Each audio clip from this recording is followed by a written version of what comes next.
Күйеу киімі. Қазақта күйеу жігіт қалыңдығын ұзатып алып кетер кезде оған ерекше киім киіп баратын болған. Бұл күйеу киімі деп аталады. Бұл дәстүр әсіресе Абай жолында егжей-тегжейлі сипатталады. Абайдың әжесі Зере немересіне ақылын айтып отырып, оған күйеу киімін кигізеді.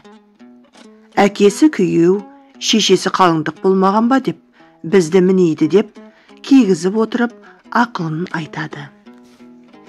Қалыңдығын алуға келген күйеу жігіт бірден көзге түсу үшін арнайы тігілген күйеу киімін киген.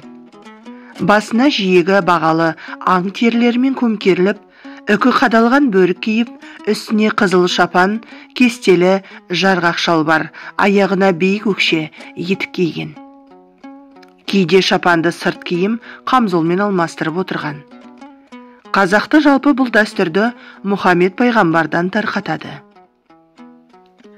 Мұхаммед пайғамбар Хадиша анамызға үйленетін кезде киіп баратын киімі болмапты. Себебі ол кезде Мұхаммед пайғамбардың даңқы шықпаған еді. Отбасында қаржылық тапшылық сезіліп тұратын. Оның жанында Әбубәкір Сыдық қана болыпты. Ол пайғамбардың Хадиша анамызбен некелесіп әйелдікке алмақ болғанын біледі.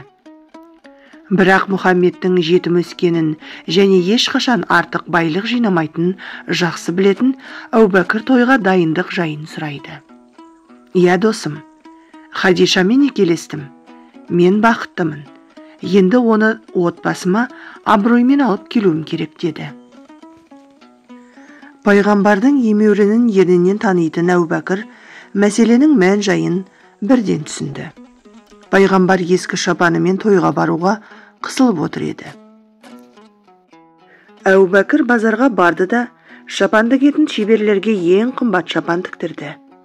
Бүкіл киімін жаңалатты. Бәрі дайын болғанда зерлі тастармен әшекеленген 3 шапан алып келді. Оның әрқайсысы 500 алтын ділда тұратын.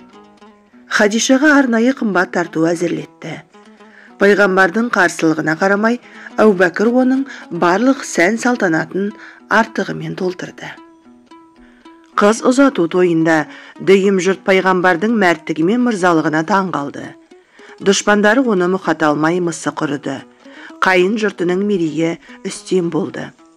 Әбубәкір өзі күйеу жолдас боп, оның қасында жүрді.